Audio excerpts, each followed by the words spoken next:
What's going on, everybody? Good morning. Hope you guys are doing well today. I decided to kind of take a break from video making yesterday after the state of the channel video. Just wanted to go ahead and have a little bit of time to decompress, just have the one video up. Probably not going to happen again until we get to the off season, but what is going on? I want to go ahead and make up for the mock draft that I normally would have posted yesterday, and I actually had the mock ready to go, but I just didn't feel like making a video.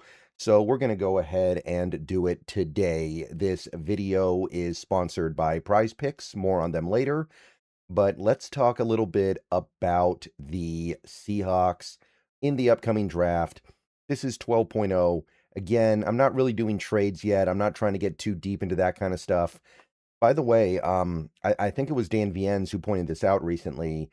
Um, the Seahawks have actually announced they're going to be hosting a draft party on day one of the draft. And Dan Viennes theorized that they might be doing that because they're discovering that they can't really trade down the way they wanted to. There isn't enough value in trading down. So basically, they feel confident they're going to end up picking on day one enough to actually throw a party where people are going to be. And I mean, if there is that draft party and then the Seahawks just trade out of the first round, that that's going to be a little bit of a weird party. So it is an interesting thought. Maybe we're not going to trade down like a lot of people assume. But let's go ahead and get into it. And we're going to be going with a guy that I have not given to the Seahawks in a draft yet. And I definitely had to do something about that because this is a guy that the Seahawks supposedly are circling the wagons on. It is Zion Young. Zion Young, the edge rusher out of Missouri. I've already talked about him at length, and most of you guys probably know about him because not only have the Seahawks shown they're interested in him, I believe they've now used one of their top 30 visits on him. But yeah, Zion Young, really fun prospect, a little bit oversized for a typical edge, but that is just the way Mike Macdonald likes him. He's very good against the run. Not necessarily the greatest athlete in the world as far as edge rushers go, but again, that is kind of what Mike Macdonald gravitates towards. He wants bigger guys that are strong and can hold up against the run. I look at Zion Young and I see a guy who could be a really good replacement for a guy like a DeMarcus Lawrence. He does have some pass rush moves. It's just not overly advanced yet. He does play a little bit too high. There are issues, but I see Zion Young as a guy who could be somewhat impactful as a rookie, and I think he would be very impactful down the line. And that is what we are going to need here in Seattle. All right, so first round pick, Zion Young. Next up, we have a guy that I have mocked to the Seahawks before, and it's hard to stay away from him too long. Second round pick number 64, Mike Washington Jr., running back out of Arkansas. We've talked about him before, but basically, he is the guy with the most potential of any running back in this class outside of probably Jeremiah Love. In my mind, Mike Washington brings so much stuff to the table that you like in terms of size and speed. He's a really great athlete. There's something very special there. It's just not clear if it's all going to come out in a positive way when he gets to the NFL because he wasn't that productive in college, and that includes time spent at a smaller school. Do you like sports? If you do, then the best way to make them even better and more exciting is using Prize Picks, where it always feels good to be right. Prize Picks makes daily fantasy simple. Just pick more or less on your favorite players' projections and build lineups with a few taps.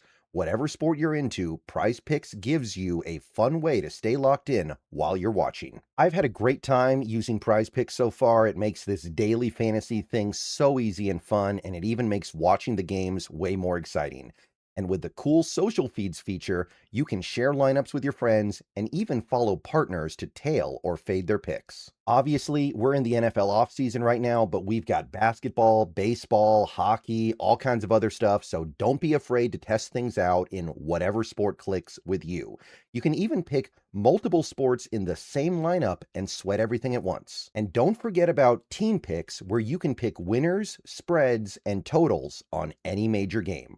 So, download Prize Picks, America's #1 sports app.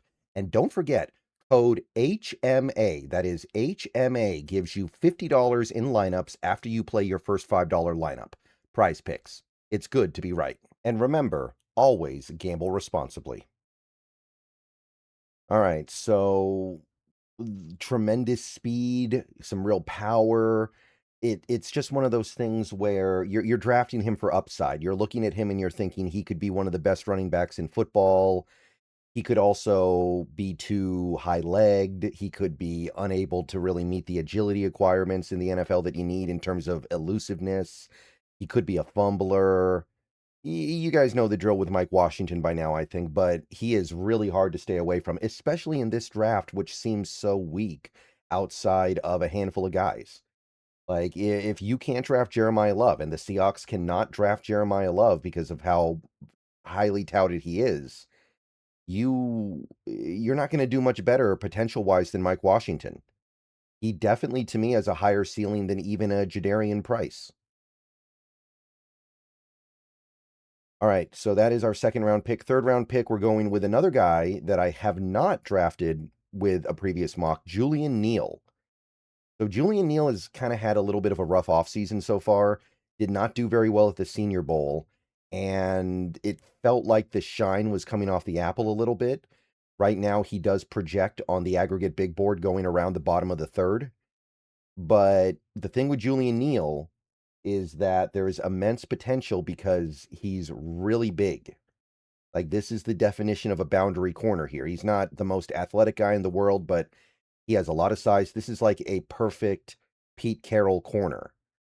And obviously, we don't have Pete Carroll anymore, but Mike McDonald might still look at his size and go, that's the kind of thing that I want.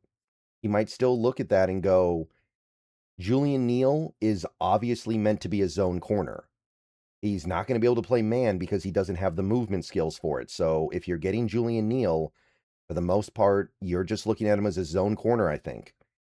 So therefore, that is why McDonald might find himself gravitated towards him as well. The thing is, he's not there yet. You're going to have to give him time. We have time to give him. We don't need Julian Neal to come in here and start every snap day one. He's going to get that first season to acclimate himself to football because we re-signed Josh Jobe. So Julian Neal is someone who we can afford to take as a little bit of a luxury. So therefore, I kind of like the idea there because I think he needs a year to learn because he's not yet got developed zone instincts yet. And for the most part, he's just somebody who's going to be big and strong and hard to stop in the run game. But in terms of his coverage abilities, they are lagging behind. You just have to have confidence that you can teach him how to play zone. But I kind of like this, especially if you can get him at the back end of the third. I think the rough Senior Bowl maybe pushed him down a little bit, but the thing people need to keep in mind here, this is a zone corner. He's not going to be keeping up with guys in man. So you have to prepare yourself for that. All right, so those are your top three picks in this mock: Young, Washington, Neal. And you're getting your edge, you're getting your running back, you're getting your cornerback. You've got pretty good stuff taken care of here. We do have one final pick, obviously the least interesting of the four picks, but I went with Michael Tafe of Texas, a safety, pretty much pure special team stuff. To me, Tafe is probably a little too small to be an effective safety in the NFL, especially in Mike McDonald's defense, which demands relatively flexible safeties in terms of what they can do from snap to snap. I think Tafe is too small to play close to the line of scrimmage or in the box, but he does have some value here. I do think he can be good in coverage. I do think he's going to bring positive things to the table. I just mostly look at him as a special teamer here, and I think he'll be pretty good at that. And he does give you depth at safety, which we need right now. We have very little depth at safety. I know we signed a couple guys in free agency, but those are guys who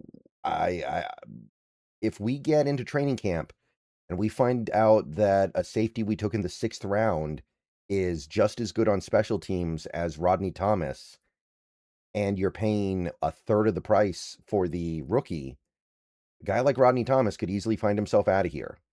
DeAnthony Bell, same thing. And I don't think DeAnthony Bell's going to go anywhere because he does bring good special teams value, but the point I'm trying to make is that there is an opportunity to get the depth you need at an even cheaper cost. And that may prove valuable. Depends on how cash-strapped we're going to be. Okay, so that is my mock for 12.0 Zion Young, Mike Washington, Julian Neil, Michael Taffé. Let me know what you guys think. Again, just still kind of messing with the dials here. I think starting next mock, I'm going to start playing with the idea of trades, although that might be a bad idea because like Dan VN said, the Seahawks are kind of indicating they're not really going to play the trade game. All right, I'll see you guys later. Go Hawks. Everyone have a good rest of your day. Going to be streaming with the Hawks Nest in a few hours, and then I'll have a few more videos going live in the afternoon. All right, go Hawks. See you guys soon.